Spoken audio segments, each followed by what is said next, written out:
Blessings. My name is Lavish. I'm from Minneapolis. I grew up a couple blocks away from where George Floyd was murdered, and I am out here tonight to stand in solidarity with Natives. Native Lives Matter. Stop Line 3. Great.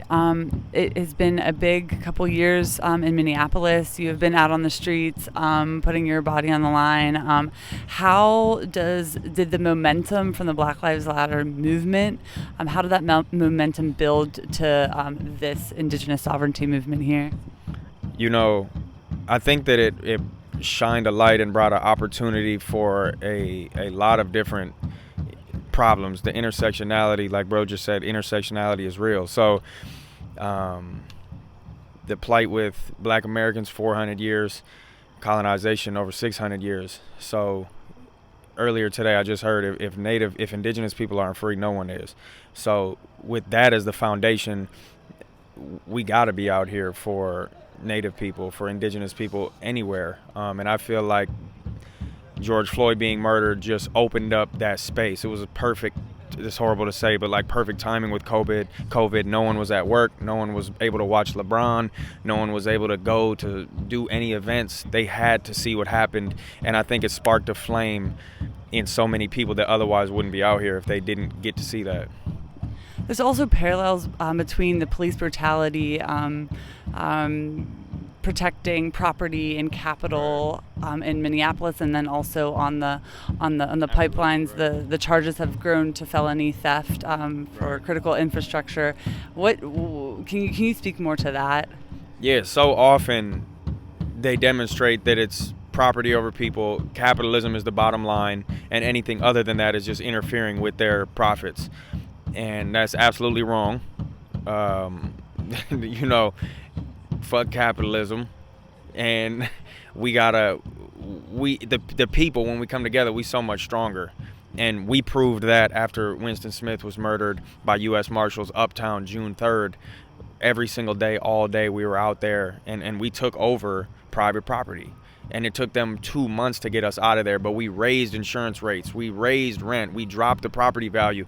The status quo can't remain when atrocities like this happen, whether it's a pipeline or a person being murdered by the police. Yeah, thank you for that. A lot of what you're saying too is like movements coming together and building the reimagined future. What do you see how these movements can work together for people in Minneapolis and beyond? And beyond, for sure. I think Native people have, since the beginning of the colonization, they have not tried to socially integrate. They have said, we don't want the white man, we want our own spot, our own resources. Obviously, this is all their land. Black people in America early on made a critical mistake of trying to socially integrate before economically integrating. We need to take a note from Natives and Indigenous people on how to have that equity for ourselves and not ask the oppressors for that hand up, which you see in these ceremonies. They never do so. They even pray for their oppressors so that they can learn and be better. But that intersectionality is so critical, and there's so much that we can take from each piece, each different movement. Like right now, the respect is utmost right now. People just fall in line and do exactly as they are asked of. A lot of times that may be a Black Lives Matter event. That's not the case. So witnessing this is great, and we should apply what we learn from each different movement for sure. And one last thing, we talk about intersectionality, and this is also intergenerational. Indigenous elders are a big part of ceremony that's happening behind us, but then also extending off to future generations. So how do you see that in the Black Lives Matter movement? It's something that I think about because the traditions are passed on, but as we move further into the future, I think especially with the way that we approach civil rights for Black people, we don't want to approach it the same way as our ancestors may have, where they were asking for a seat. We want to kick the door down and be like, no, this is how it's happening. I don't know exactly how the tradition is passed down amongst Indigenous people, but I know in Black Lives Matter or just civil rights fight for Black people, personally, I feel like the way that it was done was a stepping stone to progress it in a different manner.